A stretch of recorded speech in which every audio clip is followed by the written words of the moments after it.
To some, he was one of America's greatest heroes, a man who had helped open a vast continent for settlement. Kit Carson was this larger-than-life figure that represented freedom and independence and adventure. It was the cowboy mythology and the cowboy ethic long before that had even been thought of. To others, he was a villain who waged a merciless campaign against one of the great native tribes of the West. My great-grandfather lies buried in Vasco Redondo because of him. In the end, his contradictions would define his legacy and tell the true story of how the West was won. He represented his country, and he represented what America was becoming.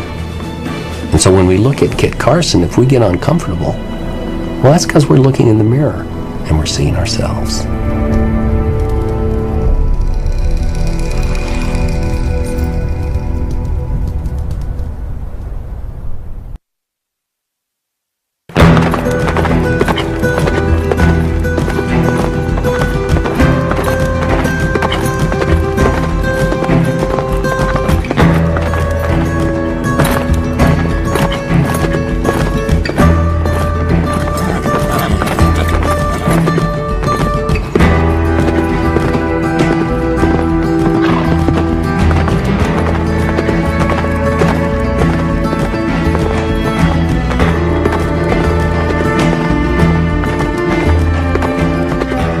Early in the fall of 1862, a military courier made his way south from Santa Fe to the U.S. Army post at Fort Stanton with a dispatch addressed to Colonel Christopher Carson. At 52, Kit Carson was one of the most famous Americans of his time. When the West was still a mystery to most of his countrymen, he had been the one to master it. Few white men knew the vast Western landscape as intimately, or understood the ways of its native peoples so well. He was the brave and loyal guide who had marked out a path for the westward-going nation, the sought-after Indian tracker who could follow any trail, the fearless warrior portrayed in dozens of best-selling books. Now, he had been chosen to lead an historic military campaign, one that would force New Mexico's most formidable tribes into submission, remove them to a reservation, and clear the way for American settlement. As a clerk read the dispatch aloud, Carson listened with mounting dismay. All Indian men are to be killed wherever you find them.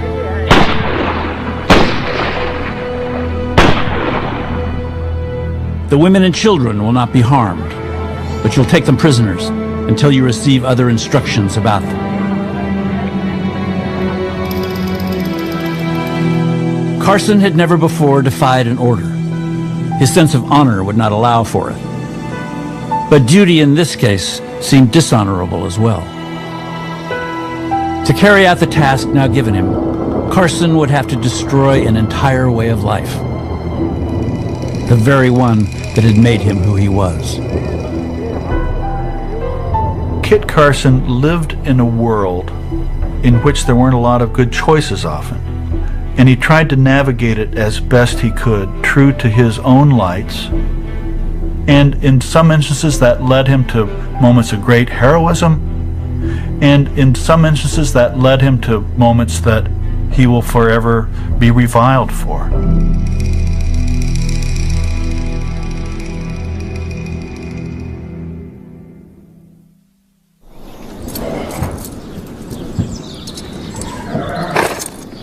As a young man, Kit Carson had been sure of two things.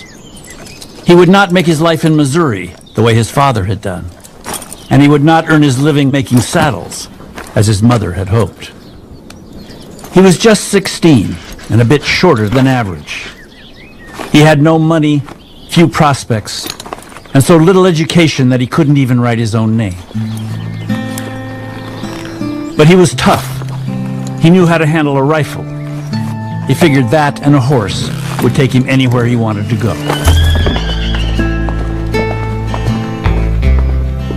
The year was 1826. and Missouri was then the vanguard of American settlement. Beyond its border lay another world. Just 5 years earlier, merchants had opened the Santa Fe Trail, an international trading route that ran southwest from Missouri nearly 900 miles and linked America's frontier to Mexico's. Carson had been itching to hit the road almost ever since. The West offers boundless opportunity, the freedom from all the restraints of family, all the restraints of a shopkeeper's life, and of course, the promise of adventure, of danger, of excitement. And so he runs away. He does a Huck Finn and lights out for the territories. He wound up in Taos, a small high desert settlement in the far corner of the Mexican frontier that for nearly a quarter century had been the hub of the southwestern fur trade. When he arrived in early winter, the place was teeming with trappers, Americans, Frenchmen, Canadians, all of them scruffy and sunburned after months spent pulling beaver from the rivers of the Rockies. With their furs now sold, soon to be turned into fashionable hats back in the East, they frittered their days away, playing cards, telling tales, and tossing back a local moonshine called Taos Lightning. Carson wanted to be a part of this fraternity of men. And these greasy, grizzled, hairy, often drunk, international cast of characters who knew the rivers of the West and had been to all these amazing places. He wanted to be one of these guys as quickly as they'd have him. Over the next 2 years, Carson worked as a cook and a hunter in Taos, and then, having learned Spanish, as an interpreter for a merchant caravan. Finally, in the spring of 1829, when he was 19, he was hired as a trapper on an expedition to the untapped tributaries of the Gila River.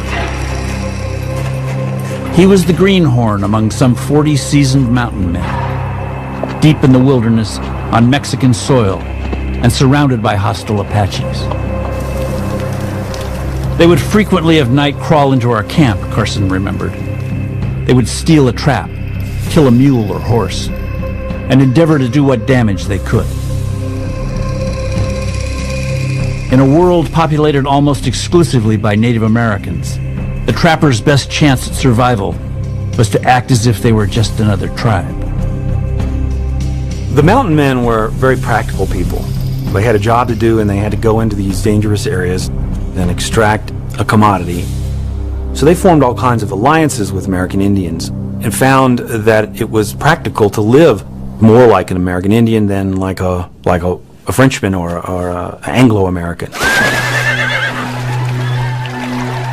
Carson acquired a good many skills from the Indians and an attitude as well, a way of thinking of the world around them. I think he adopted a large part of that, and it became inseparable with his personality. He understood what was expected of him by native peoples that he came in contact with in terms of peaceful relationships and trade relationships, but also in terms of conflict.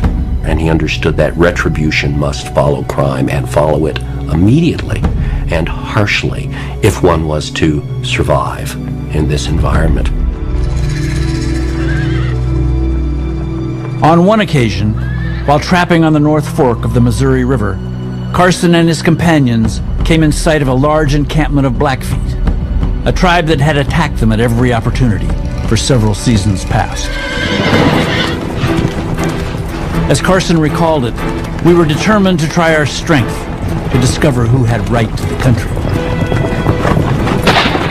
Catching the Blackfeet off guard, the trappers charged the village, firing as they went.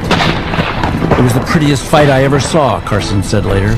After 3 hours, we finally routed them and took several scalps. This ended our difficulties with the Blackfeet. Whatever situation he was in, would he negotiate? Would he fight? Would he bluff?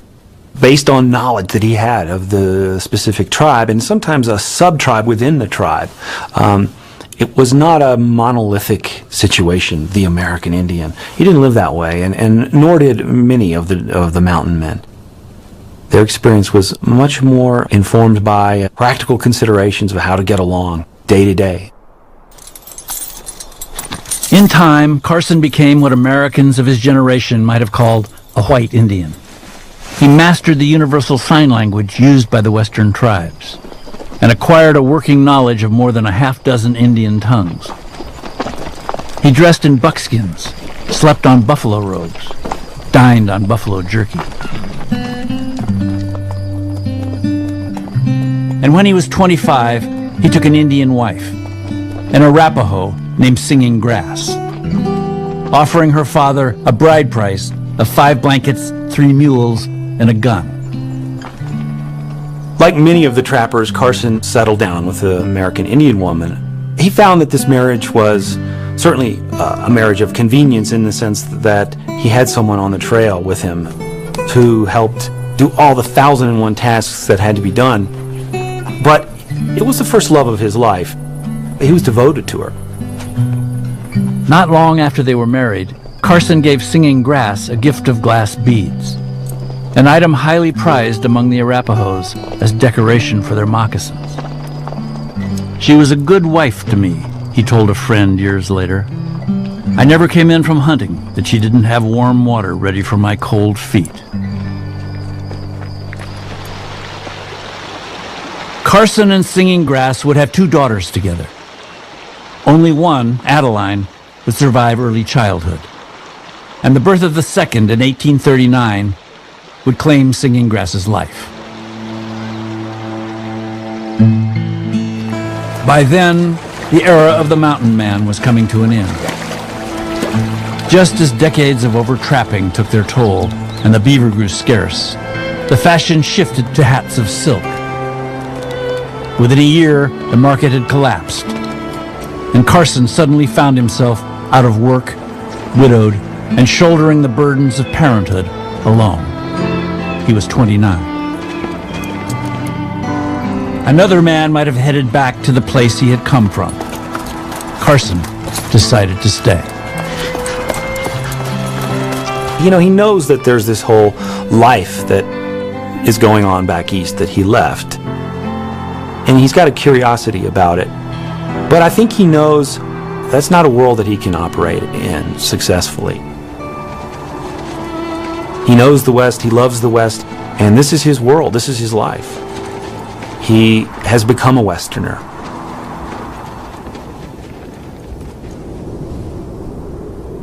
The West is where races intersect, cultures intersect, sometimes violently, more often not.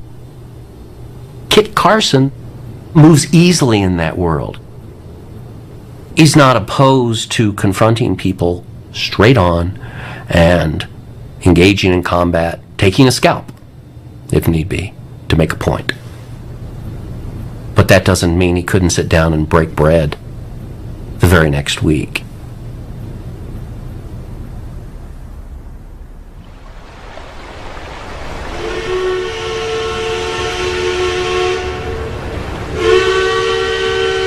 In May 1842, 2 years after the fur trade went bust, Carson was heading up the Missouri River from St. Louis, having just brought his daughter Adeline to be educated in the East.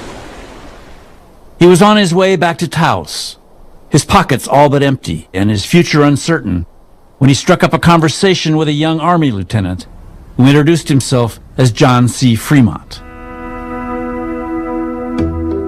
Fremont was about to embark on an expedition to survey and map the West, and he had yet to hire a guide. Carson saw an opportunity. After more than 10 years as a trapper, there was no trail he hadn't traveled, no wilderness challenge he couldn't meet. But his pitch to Fremont was characteristically modest. I informed him that I'd been some time in the mountains, Carson later recalled, and I thought I could guide him to any point he would wish to go. Fremont's suspicious at first. He says, I don't know about this guy, you know. For one thing, Carson was not physically impressive. He doesn't look like a rugged outdoorsman. He was a short little guy. He was kind of self-effacing and understated, but had this reputation for being quite capable. And Fremont hired him on the spot. In early June, Carson and Fremont set out from St. Louis with a party of 25 men. Their mission was to map the first leg of an overland route to the Pacific, a route that had been discovered some 30 years before, but virtually unused by anyone but fur trappers and Indians ever since. A route that soon would be called the Oregon Trail.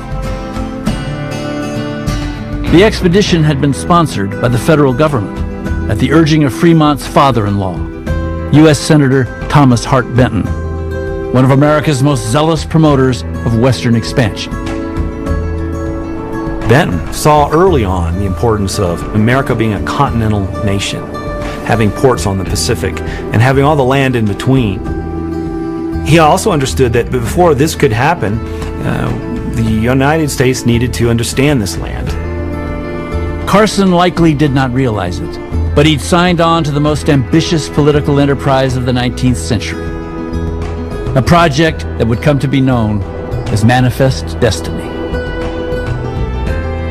Carson, he's right on the cutting edge of this movement, this idea that God or nature or whatever one wants to call it is going to open up the West for the American Republic, going to make the West the empire of liberty. With Carson in the lead and a dozen wagons worth of equipment and scientific instruments in tow, Fremont's party covered some 1,200 miles that summer, moving steadily westward along the Platte and the North Platte, through the present-day states of Kansas and Nebraska, and up into the Rockies as far as South Pass, the broad valley that cut through the mountains and separated the first leg of the trail from the second. The next summer they returned to complete the route, following the trail west across Mexico's frontier to the Pacific, then turning south and continuing on, over the Sierra Nevada in the dead of winter, down into Alta California, and across the Mojave Desert, before finally winding back around to the southern Rockies. By then, they had surveyed nearly 5,000 miles, and Fremont was convinced he'd found the ideal guide. He knows the land, and that's what attracts Fremont to him. And vice versa. Fremont is a romantic and lover of nature. Carson had a real sense of duty and loyalty and devotion to John C. Fremont. I don't think he had a sense of duty to American expansionism. Carson was a very pragmatic, very humble, very steady guy. He had great judgment and a sort of education that was hard-won over many winters as a trapper. He understood all sorts of practical things that Fremont had no idea about. He could give cool advice when you come across an Indian tribe. You know, how should you act? If you want to try to figure out where water might be, or also how to read signs, how to get from here to there over a mountain pass, Carson's a person you want to ask. One of the things that Carson did during one of the expeditions with Fremont was they encountered some Hispanic wayfarers who had their horses stolen from them. The New Mexicans have been attacked by Indians, and the kind of mindset of the frontiersman was that you didn't allow this kind of behavior to go on, that you had to make a statement. Rather spontaneously, Carson decides to pursue these Indian horse thieves. The Indians were a large group, but nevertheless Carson and his companion snuck up on the band, killed several of them, retrieved all the horses, brought back the horses and several Indian scalps to Fremont's camp. This really impressed Fremont. Carson risking his life for a complete stranger. And this is really where the myth of Kit Carson as this great sort of white avenger on the trail got its start.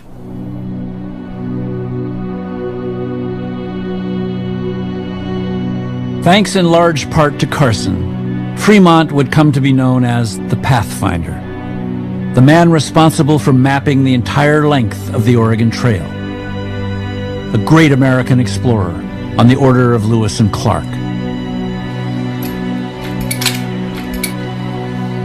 Fremont returned the favor.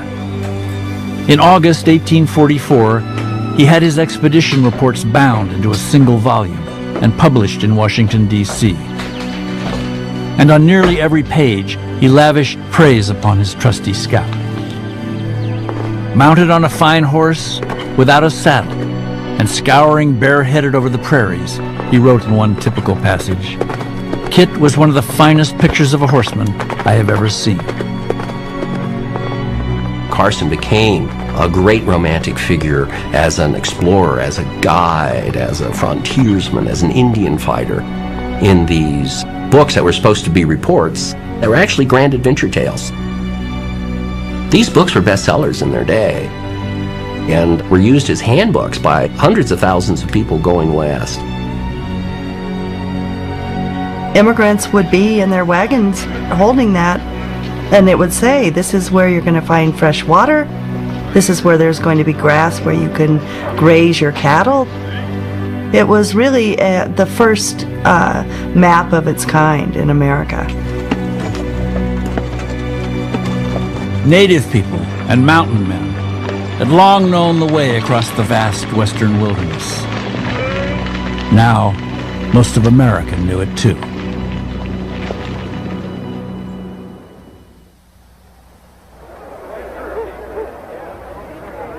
In July 1844, Carson rode into Taos, weary from his travels with Fremont and ready to settle down with the girl he'd come to love. The youngest daughter of a prominent New Mexican family, she was petite and raven-haired. A beauty, said one observer, of the haughty, heartbreaking kind.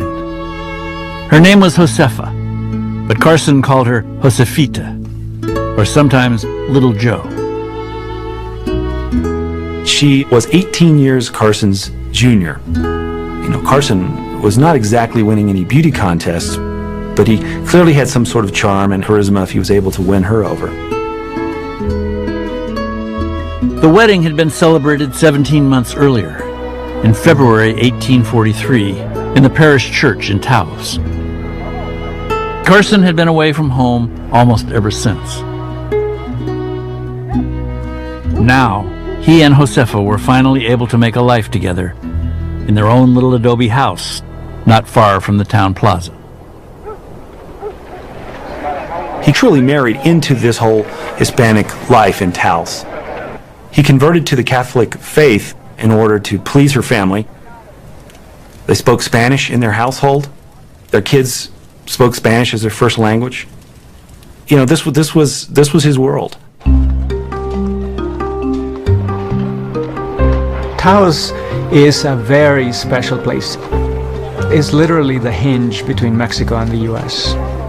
It is Mexico's northernmost town. It is a traditional trading place for indigenous peoples throughout the region. The Utes, Comanches, Apaches, Pueblo Indians. So this is a trading hub of the first magnitude. In the 2 decades since Carson first arrived, the bustling trade on the Santa Fe Trail had turned the place noisy and crowded. Scores of Americans already had put down roots in town, and more were coming all the time.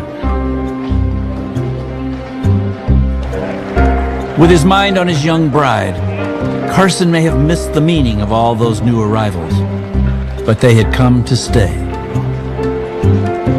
And with the might of the American government behind them, they soon would make the West their own.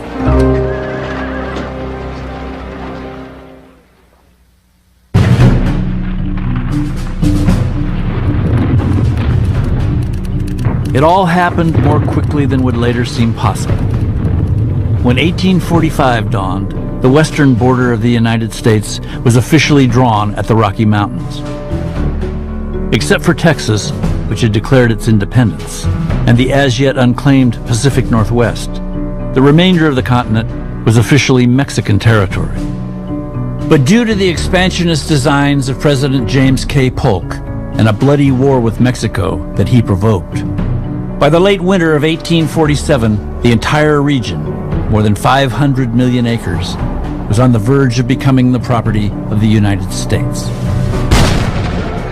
It was a ball of land grab is essentially what it was during the Mexican War. The American Army marched all the way from Fort Leavenworth, Kansas to New Mexico. It conquered New Mexico. It kept on marching towards California. Carson happened to be in California that winter on yet another expedition with Fremont, and at Fremont's urging had lent his assistance to the American forces there. In the field reports that were scribbled out during the course of the fighting, his name appeared again and again, describing how he had guided troops to San Diego, slipped through enemy lines to conduct vital messages, secured aid for several hundred soldiers under siege. As a reward for his valuable service, Carson now had been sent east with a thick packet of sealed letters for the Secretary of State and the War Department, the glowing accounts of his own battlefield heroism among them. When the United States conquered California, took it away from Mexico, they needed to get the news back. There was no telegraph or anything at that time. They wanted to get news across the entire continent of the United States. And the guy that they decided was the best to do it was Kit Carson.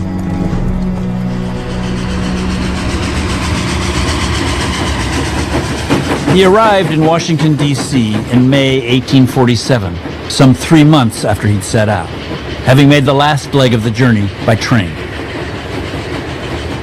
On the platform to meet him was Jessie Benton Fremont, wife of the nation's pathfinder and daughter to its most vocal champion of manifest destiny.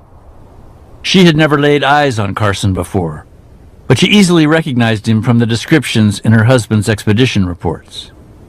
It would be her honor, she told Carson, to act as his guide. But Carson found the capital bewildering, a welter of inscrutable signs and gawking strangers. He was outraged at having to pay for transportation and complained about it so bitterly that Jessie was moved to get him a horse.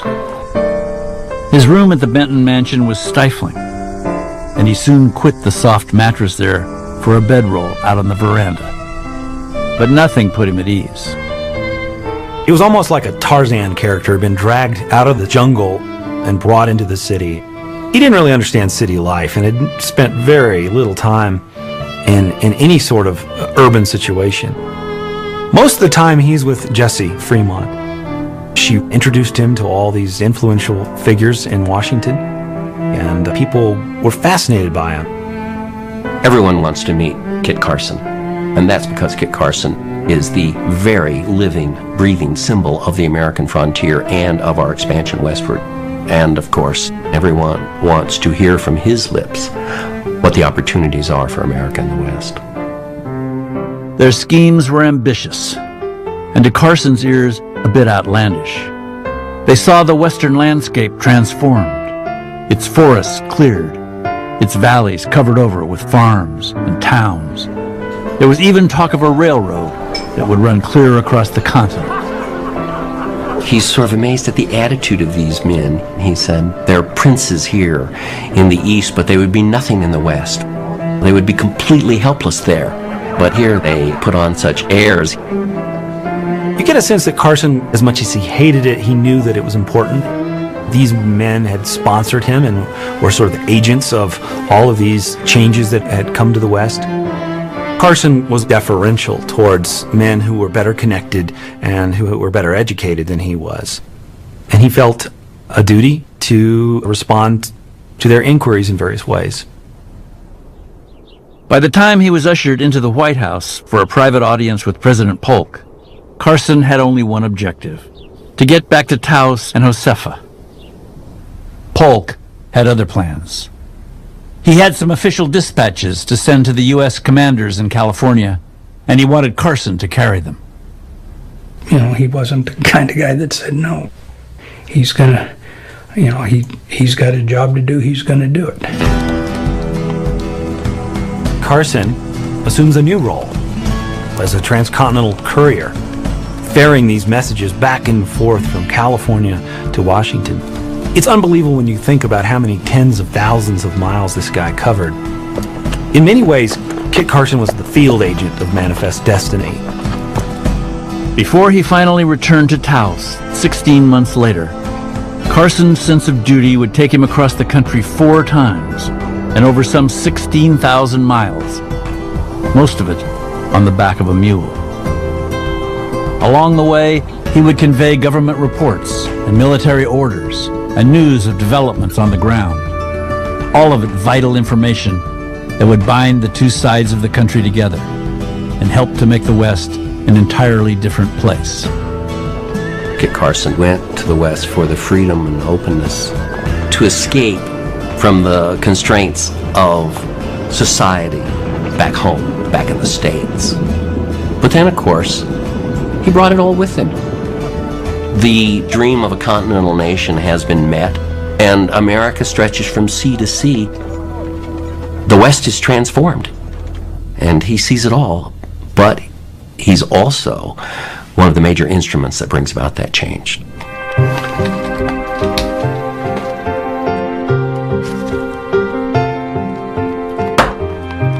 By the late 1840s, Kit Carson, the hero of Fremont's best-selling expedition reports, was fast becoming a national obsession. It began innocently enough, with stories told in taverns and names on a map. Then, in 1849, came a new literary hero, Kit Carson, the Prince of the Gold Hunters. A giant of a man who referred to Indians as redskins, critters, and varmints, and cheerfully slaughtered them by the dozen. Written by an East Coast hack who claimed it had been founded on actual facts, the book was a smash hit. Almost overnight, it became the template for a brand new genre of adventure stories. Hair-raising, action-packed, and set in the uncharted wilds of the far West. Americans called them Blood and Thunders. These were atrocious books. I mean, they were just terrible to read. I would dare you to read them. But they were enormously popular in the late 40s, 50s, and 60s. During the Civil War, they were read by Northerners and Southerners in the trenches. One theme that everyone could agree on, the American West, and great plucky characters like Kit Carson. Rocky Mountain Kit's Last Scalp Hunt, Kit Carson's Bride, Kit Carson to the Rescue. Some 70 books would be written over the years to come, priced to sell at just 25 cents or less. They would seal Carson's reputation as a hunter, avenger, killer, whose exploits helped clear the way for civilization. These popular romances are unabashedly about killing Indians. The ones featuring Kit Carson have him riding into a camp, meeting 20 hostile savages, dispatching all of them and scalping them, and riding out with his scalps dangling from his saddle. In the mood of the day, this was heroic. They had made no attempt to understand the real Kit Carson. They had not gotten his consent to use his name. They certainly didn't pay him any money. And the final irony of the Blood and Thunders was that Carson couldn't read them because he was illiterate. Of course, the fictional Carson bore almost no resemblance to the real one. As a stranger once put it, after being told that the small man before him was the legendary Kit Carson, "You ain't the kind of Kit Carson I'm looking for." Kit Carson just was who he was, and other people projected onto him their own beliefs, their own myths. And in that respect, I think he is like the West itself. It's a real place. There were real things that happened, and they were fascinating, dramatic, tragic, but that wasn't quite enough for us as a society. We had to twist it and mythologize it, and sometimes distort it completely out of context. Kit Carson was the greatest living symbol of that desire that Americans had to mythologize the West and take real things and turn them into something else.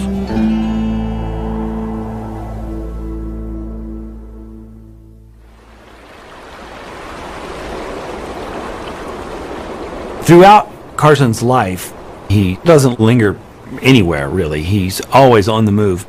He seems to be constitutionally incapable of saying no to these various missions that are laid at his feet. But the central theme in his life is always that he wants to get back to New Mexico and get back to Josefa and live this sort of normal existence that he imagines for himself.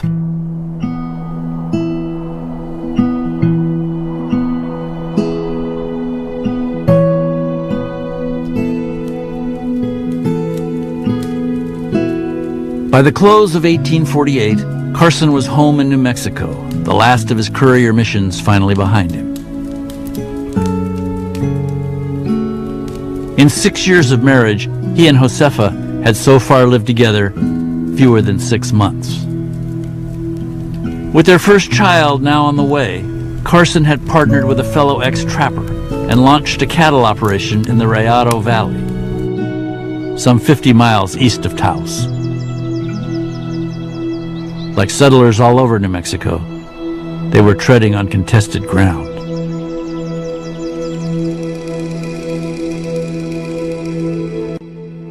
We tend to see maps of that area of New Mexico, and we see, of course, the American settlements. And we draw lines, and the rest is just Indian territory. We don't know what's in there. In fact, a more realistic map of that area would see very large, very powerful, very stable Indian nations. And even though these nations were nomadic, they had clearly formed territories. And whenever somebody trespassed, they were punished. Carson had spent too many years among native peoples to be daunted. We had been leading a roving life long enough, he later remembered. And now was the time, if ever, to make a home for ourselves and our children. Then, one afternoon in late October 1849, Army Major William Greer came tearing up to the ranch to ask Carson for help. A few weeks before, a Missouri trader named James White had been heading west on the nearby Santa Fe Trail with his wife Ann and their infant daughter when their party had been attacked by Indians. White had been killed, Ann and the child taken captive. In the days since, the captured woman and her baby had been spotted in a Jicarilla Apache encampment, out on the plains, somewhere east of the trail. Greer figured if anyone could find them, it was Carson. Kit Carson understood the Jicarilla Apaches quite well, spoke their language, and he was a likely candidate for this job. So he begins to pursue them east towards Texas. He was accompanied by a group of soldiers. They chased the Jicarilla Apache for something like 12 days. It was the most difficult trail I ever followed, Carson later said. In nearly every camp, we would find some of Mrs. White's clothing, which was the cause of renewed energy on our part to continue the pursuit.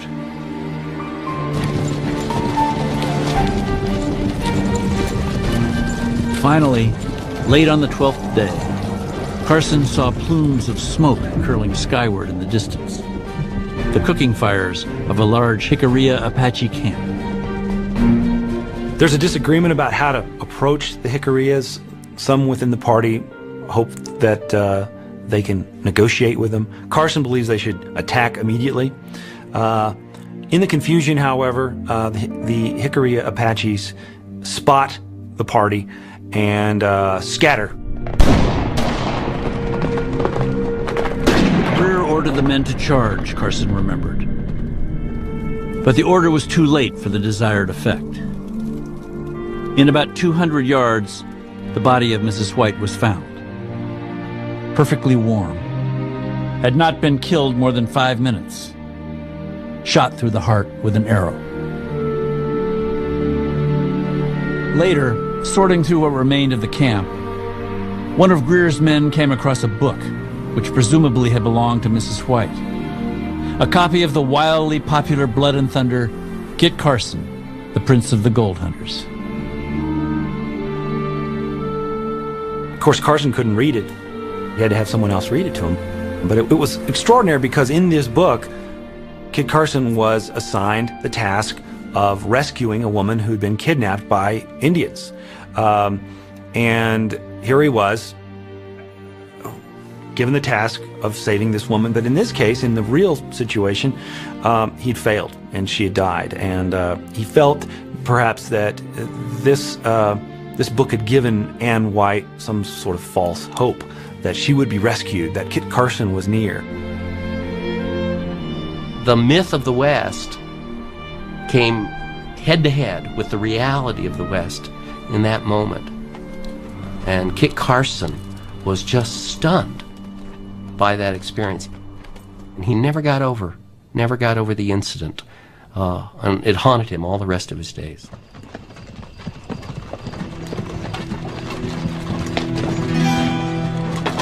Things might have been different if James and Anne White had been the last or the only.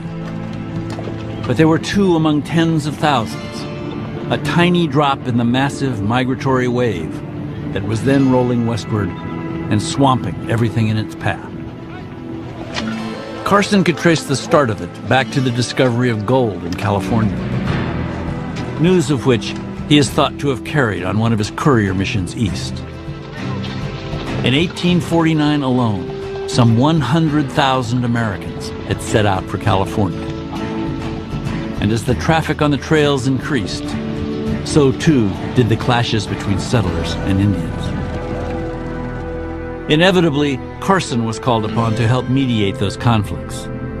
And in 1853, he accepted a position as an Indian agent for the northern New Mexico Territory.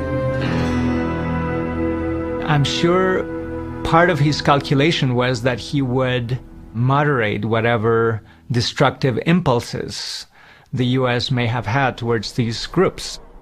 So part of his calculation, I'm sure, is that, well, I better do it rather than somebody else.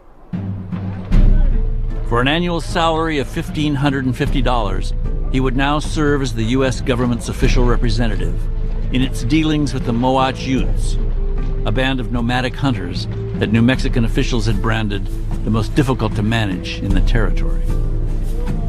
Day after day, Carson listened to the Utes' grievances, lodged complaints on their behalf, smoked and talked with them. He grew especially fond of a chief named Canich, who would prove a lifelong friend. The Utes called Carson Father Kit, and they loved him by all accounts. He was fair-minded and honest, and began to really do the very tough work of thinking about Indian policy. What are we doing to the lives of these tribes? He was a better Indian agent than most of the other people at the time because he actually knew the Indians. A lot of times they were political appointees, people with connections. Sometimes they were missionaries, come not necessarily just to understand the Indians, but to make them not Indians, to convert them. And Carson was not entirely unique, but he stands out as somebody who honestly tried to do what he thought was the best for them. By far the bulk of Carson's time was taken up with New Mexico's most persistent source of conflict, an ancient practice common to the Utes, the Navajos, and other native peoples, known as raiding. This was part of their way of gaining resources. You would go out and raid because some of these settlements were exposed and because they had tangible resources that you could appropriate. There were women and children that could further your population expansion. All of these things came into play. These were very shrewd communities living in a very harsh environment. And so you had to do what you had to do. Carson considered raiding a grave threat to frontier security, and he knew from long experience that the Indians' own code of justice demanded retribution. But as the months and years passed, he began to see that many of the crimes blamed on Indians were in fact the fault of whites, newcomers who were settling on traditional hunting grounds and driving off all the game. When a Ute chief called Blanco was accused of robbing sheep, Carson reported that the Indian had had no other choice. If the government will not do something to save the Utes from starving, he argued, they will be obliged to steal. Here we have a world that had existed on its own for thousands of years. A world that is coming to an end because of a very rapidly growing American population. Carson came to see the moment white settlers outnumber indigenous people, then it's very hard for these indigenous peoples to actually hold the line. He was alarmed. Everywhere he turned, he saw that the Indian populations were dwindling. He began to grapple in his own way, dictating hundreds and hundreds of letters. You begin to see a realization that many of the changes that he had set in motion were really changing the whole complexion of the West. No American, least of all Carson, believed that the nation's westward migration could be stopped. The government has but one alternative, he concluded, either to subsist and clothe the Indians or exterminate them.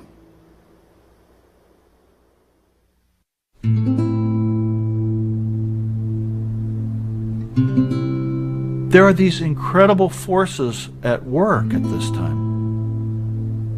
There is a nation intent on moving across the West as quickly and as decisively as possible.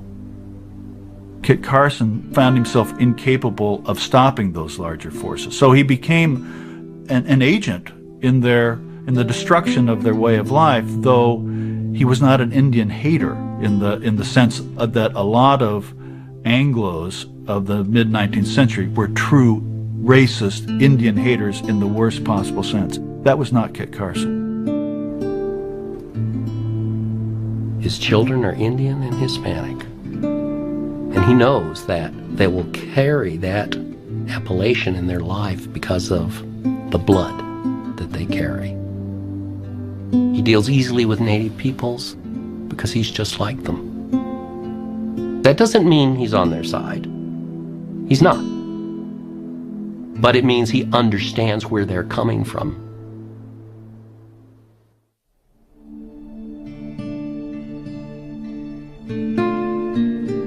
On the day the Army courier turned up with his orders to round up the Indians in the fall of 1862, Carson had just marked his one-year anniversary as commander of the 1st New Mexico Volunteers.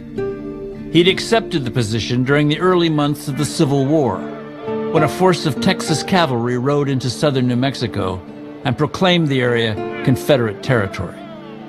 The Confederates had been easily turned back, and Carson hoped soon to be mustered out, returned to Josefa, and reinstated as an Indian agent. But events had conspired against him. While the New Mexican forces had been preoccupied with the Civil War, the Indians, especially the Mescalero Apaches and the Navajos, had stepped up their raiding. Over the previous year alone, more than 30,000 sheep had been stolen, and some 300 people killed. Now, Carson had received an urgent dispatch from Brigadier General James Henry Carleton, ordering him to put the Indian troublemakers down, one tribe at a time, and once and for all. James Henry Carleton was a piece of work. He was a New England Calvinist, a man of a very tidy intellect. These were messy social problems, and he could not countenance this sort of situation, and believed with a great conviction that he could fix it almost overnight. Convinced that treaties had no lasting effect, Carleton planned the most comprehensive and most ruthless campaign ever to have been carried out in the West. Carson and his men would make total war on the Indians. They would kill all the adult men on sight, take the women and children prisoner, and march them several hundred miles to the new reservation Carleton had established in the grasslands of eastern New Mexico, the Bosque Redondo. He wanted to force them overnight at gunpoint to become Christian farmers.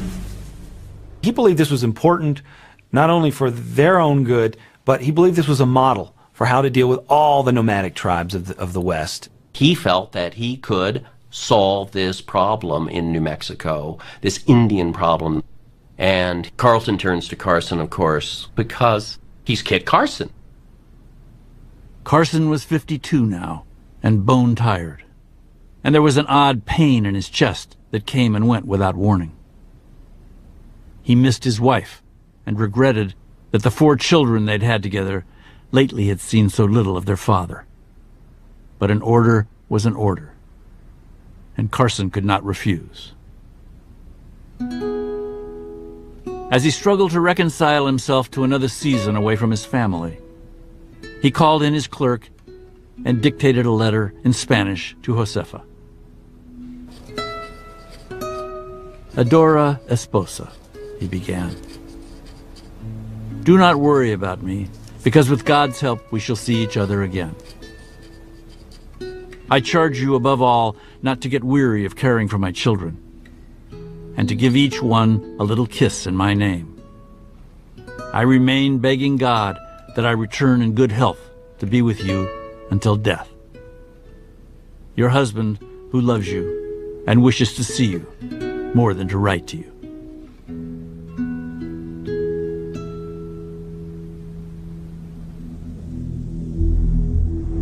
Four months later, Carson could report to Carleton that the first phase of the campaign had been accomplished. Although he'd quietly ignored the order to shoot the men on sight, he'd nevertheless managed to round up the Mescalero Apaches. And he asked that Carleton release him from his commission. He had not joined the U.S. Army to fight Indians. He joined to fight the Texans during the Civil War. And he said, if the Texans return, I'll put on a uniform again. But I need to go back to my wife and children. Josefa was pregnant again. He wanted to get back home to Taos. Carleton refused. He needed Carson to complete the campaign.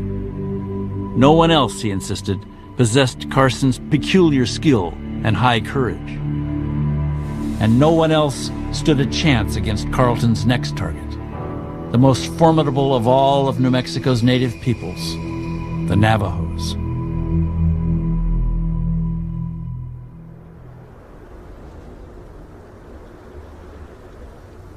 چون حکایه هانسی که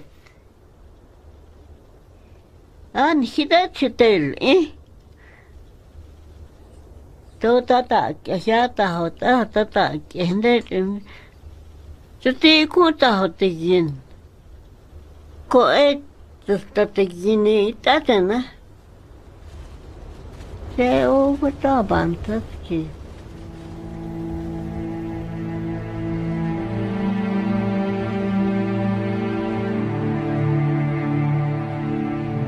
For nearly 500 years, they had lived on the ground bordered by the 4 sacred mountains.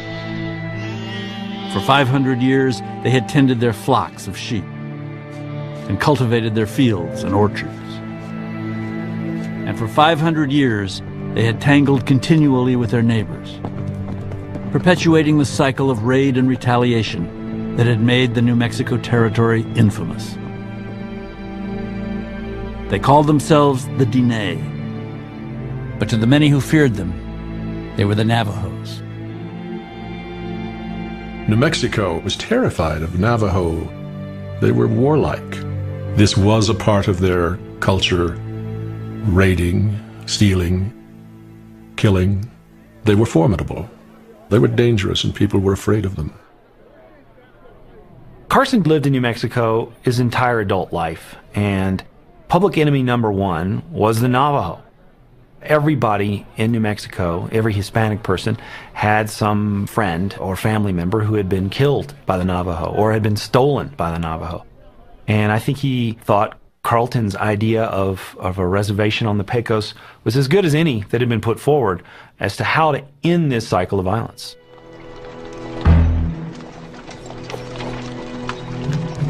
In early July 1863, Carson set off in the direction of Navajo country with a column of several hundred men.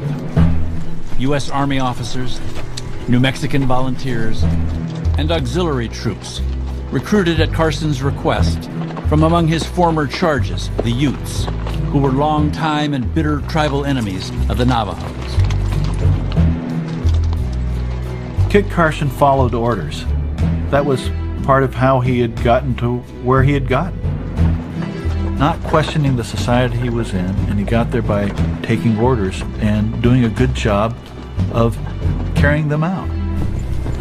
When Carleton told him, go take care of the Navajo for me, he was going to go do it.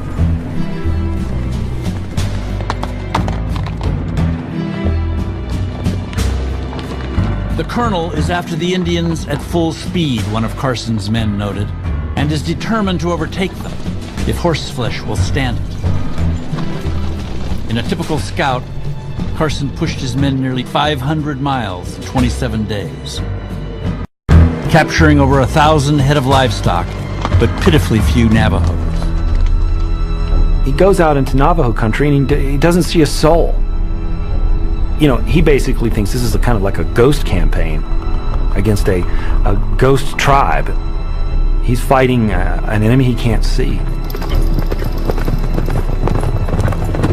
Frustrated and eager to bring the campaign to a rapid conclusion, Carson made a fateful decision, one that would define him for generations to come.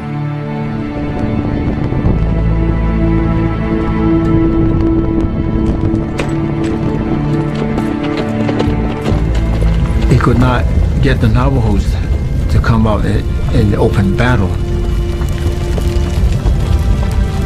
And so the thing to do is to destroy their source of strength, which is food and their homes. And that's what he did.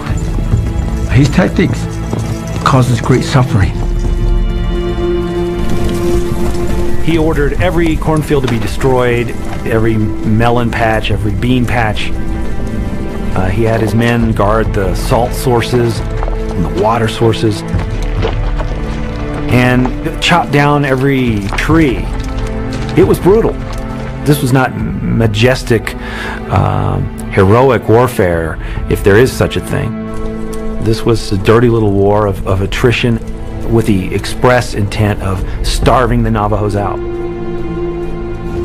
He knew the Indians. He had known them from an early time as a mountain man. He probably knew Indians better than any other white man of his time. He knew what they would stand and how they could be brought to terms with the army. And, he didn't hesitate, I think, to act on the basis of his knowledge. Carson later estimated that his men had destroyed nearly 2 million pounds of food. Come winter, he told Carleton, the loss will cause actual starvation and oblige the Navajos to accept emigration to the Bosque Redondo. For the moment, however, the Navajos remained maddeningly elusive. I deplore it the more, he complained to Carleton, as I now have only one way of communicating with them, through the barrels of my rifles.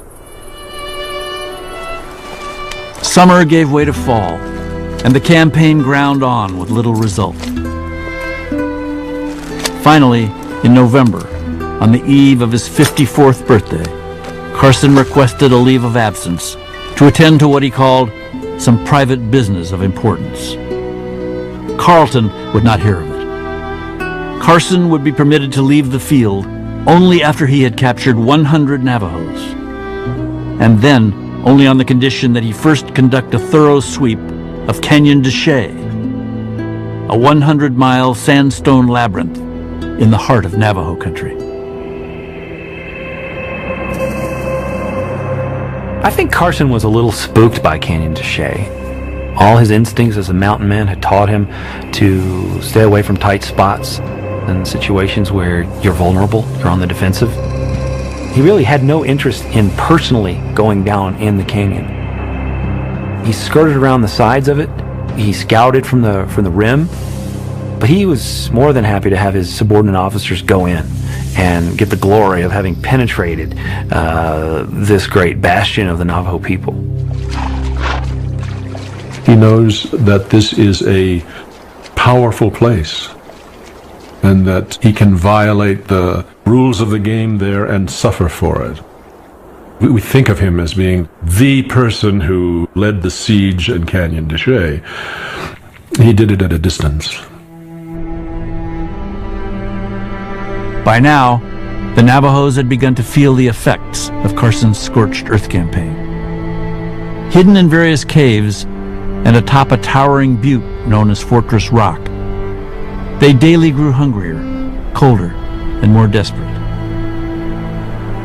They were trying to save themselves from being killed, and so they had to run and hide. They ran off into the caves and were hiding. They had hiding places along the rim of the canyon. They wanted to take our lives. They wanted to end the life of the Dene people.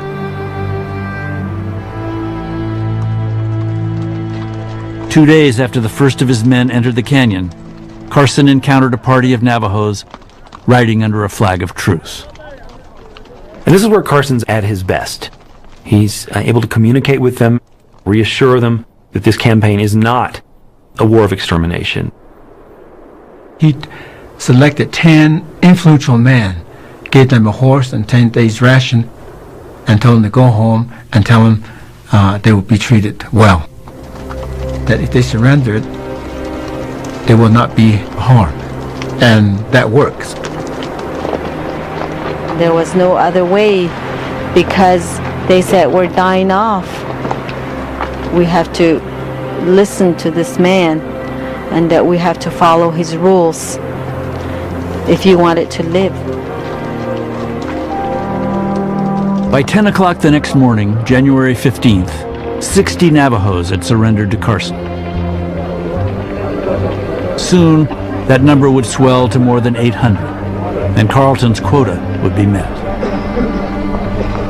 The end was finally in sight, and Carson determined to hasten it along. Now is the time, he declared, to prosecute the campaign with vigor. He then issued a new directive to one of his captains, ordering him to march his company the length of the canyon and lay waste to the Navajo orchards. There were 1,000 peach trees, orchards in the canyon, and the Navajos had taken great pride in those trees, and they loved the fruit that was born. Carson ordered them burned.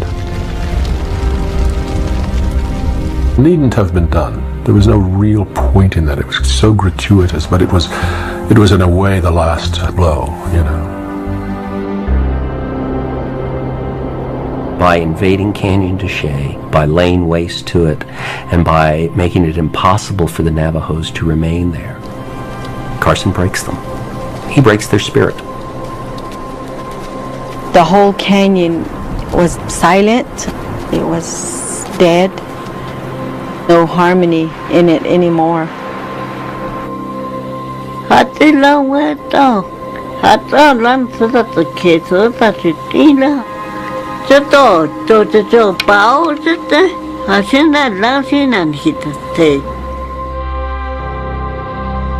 If Carson felt any remorse, his final report gave no sign of it. We have shown the Indians that in no place are they safe from the pursuit of troops of this command.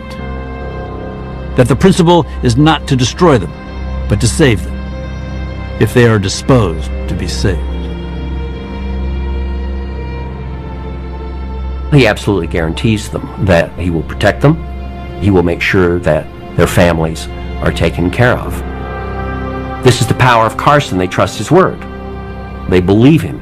He is, after all, Kit Carson.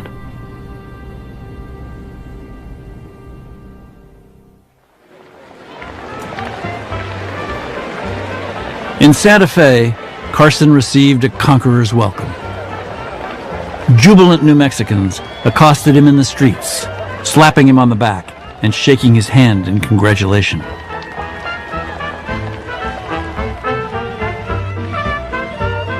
Even Carleton gushed with praise and declared Carson's victory the crowning act in a long life spent fighting the savages.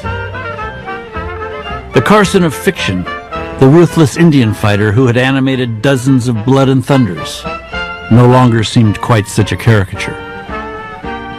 For hundreds of years, the Navajo had been a threat to the New Mexico settlements. He's broken them in just a matter of months. And he's lionized, again, as the great American hero.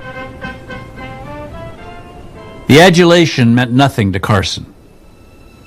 The pain in his chest was constant now, and his exhaustion so complete that one of his men had described him as reeling in his saddle.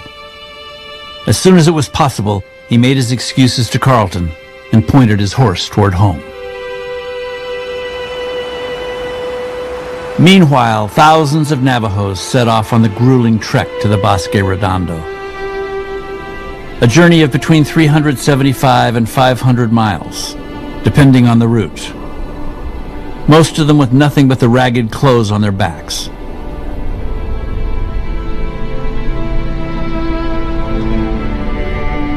What rations the army provided made many of them sick, and in any case, there was nowhere near enough food to sustain them all.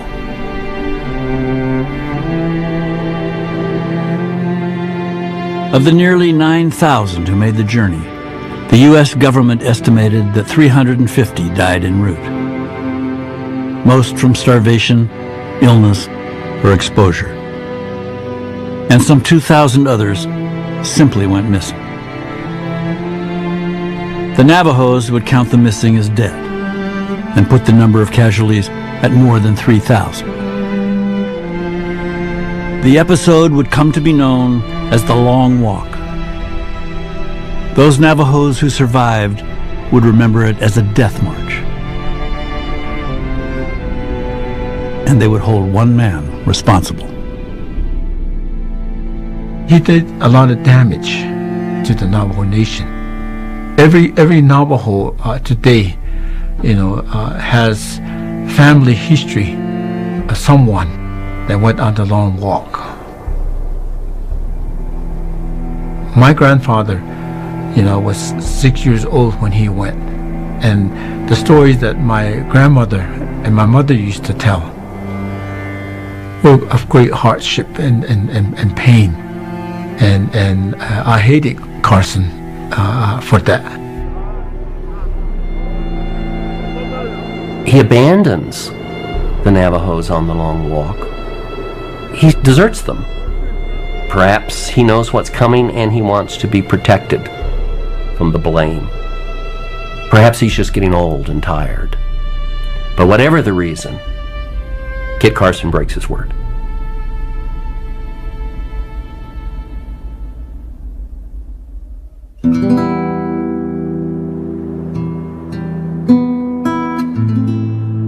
Over the years that followed the defeat of the Navajos, years that would prove to be Carson's last, the West he'd chosen as a young man increasingly came to resemble the world he'd left behind. Americans pushed their way in, built their towns and railroads. In one way or another, they pushed the Indians aside. Somewhat unexpectedly, the voice that was raised time and again on their behalf was Carson's. He'd spent one summer as superintendent of the Bosque Redondo, and as he put it to a Senate investigating committee in 1865, one summer was enough to convince him that the entire experiment had been a terrible mistake.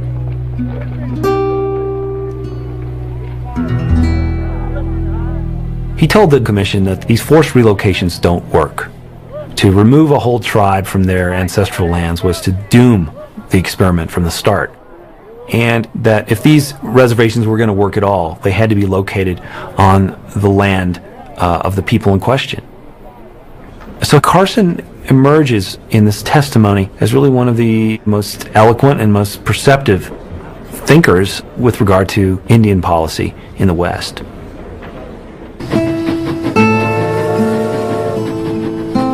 Now, in the twilight of his life, Carson became a sort of elder statesman of Indian affairs. He helped to negotiate a treaty with the Plains tribes and advised both the military and the government on Indian policy reforms. And in 1868, despite chest pain so severe that he could barely breathe, he again made the long journey to the nation's capital, where he assisted in talks that established a permanent reservation for the Utes on the very ground the tribe claimed as their own. I think he felt an obligation to the Utes, friendship to the Utes, loyalty, all those things that were part and parcel of his makeup. And so he needed to go to Washington because he was the person who would be the one who could really represent them. Here he is, this Indian fighter, known for his various campaigns. And yet, he was also a peacemaker and a diplomat. I think the trick to understanding Carson is to go back to that idea that for him there was no such thing as the American Indian.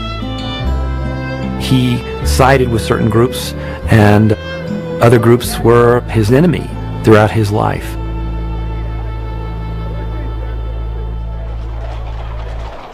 Before Carson left Washington, he paid a call on his old friend and employer, John C. Fremont. Distressed at the sight of his former scout, whom he later described as greatly altered by suffering, Fremont recommended a specialist and begged Carson to consult him. The diagnosis was bleak, an aneurysm of the aorta. It could rupture, the doctor said, at any moment. "My wife must see me," Carson told Jesse Fremont. "If I was to write about this or died out here, it would kill her. I must get home, and I think I can do it." 2 days after his return, his 8th child, a daughter, was born. 2 weeks after that, Josefa, suffering from complications related to the birth, died in his arms.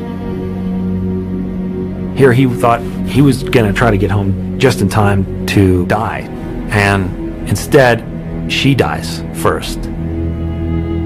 He's just completely stricken with grief and pines away, and is really kind of a catatonic after her death. Carson's health deteriorated rapidly. Soon he was moved to a nearby military post, where his doctor kept him as comfortable as possible and spent long hours reading aloud from a book entitled Nestor of the Rockies, the first full-fledged biography of Carson ever to have been published.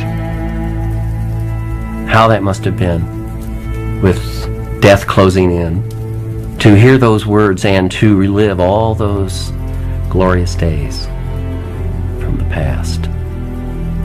He wanted to be back in that old world, sleeping on a buffalo robe, having a buffalo steak, a little coffee, smoking his pipe. You know, it's not a bad way to go. In one sense, it's a mythic way of ending, and another way, it's very much like the real Kit Carson, the less assuming part of him, which is he wanted to be the way he had been once. As Carson lay on his deathbed during the waning days of May 1868, the U.S. government was in the midst of negotiating an historic treaty with the Navajos, one that would acknowledge the hardship of their forced relocation and return them to their land among the 4 sacred mountains. But Kit Carson would not live to see their homecoming. On the afternoon of May 23rd, 8 days before the Navajo Treaty was signed, he called out suddenly from his pallet of buffalo robes on the floor, "Doctor, compadre, adios." There was a rush of blood from his mouth, and then he was gone. Kit Carson never really questioned what might have been going on in the West. He accepted those things, that was just the way the world was. think he brought into it no sentimentality, no myth of what was going on. He was living in that moment, and it was just pretty straightforward for him. He was a complicated man, turning upon himself in certain ways. This confliction between compassion on the one hand and very violent behavior on the other. How to reconcile those? Maybe we need to remember that in him those things were never reconciled. Maybe one of Kit's quotes would fit best here. He said, something to the effect that, I don't know if I did right or if I did wrong, but I did the best that I could. He dies at just the right time. Kit Carson had no place in the New West. Not the west of railroads. Not the west of the slaughter of the buffalo herds. Not the west of the Indians' last stand. The New West was not a place he would have been happy in, but he's the man who created it. He was that agent of empire that made everything possible that was to follow.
There's more at American Experience Online. Visit companion websites for each American Experience episode, with interactive features, additional interviews, plus rare videos and photos. All this and more at pbs.org. Major funding for American Experience is provided by the Alfred P. Sloan Foundation. Major corporate funding is provided by Liberty Mutual. American Experience is also made possible by the Corporation for Public Broadcasting and viewers like you. Thank you.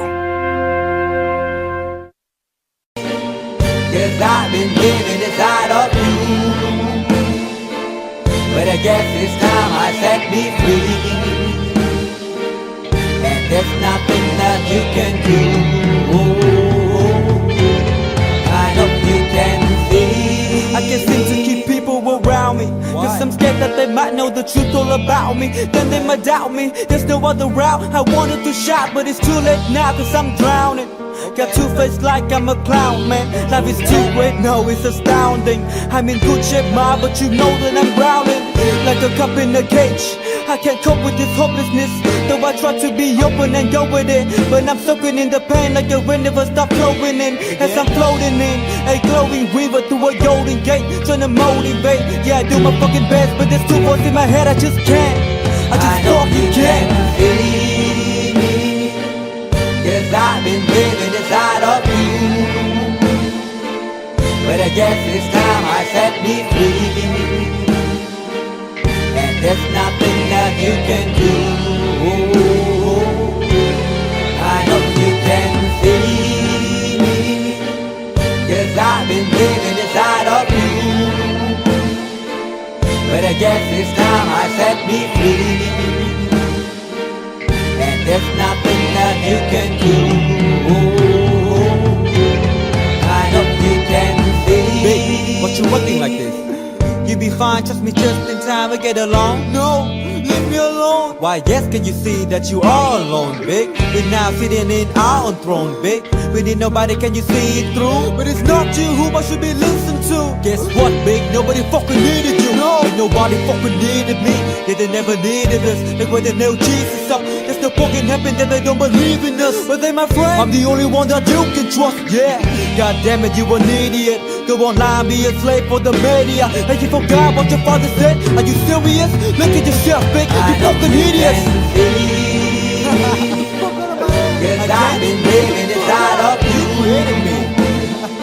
But I guess this time I set me free. Oh, I love you. There's nothing that you can do. Funny guy is always I see. I know you can see. Can you see me? There's no one else. Cause I've been living inside of you. You have to accept it. But I guess this time I set me free. And there's nothing that you can do.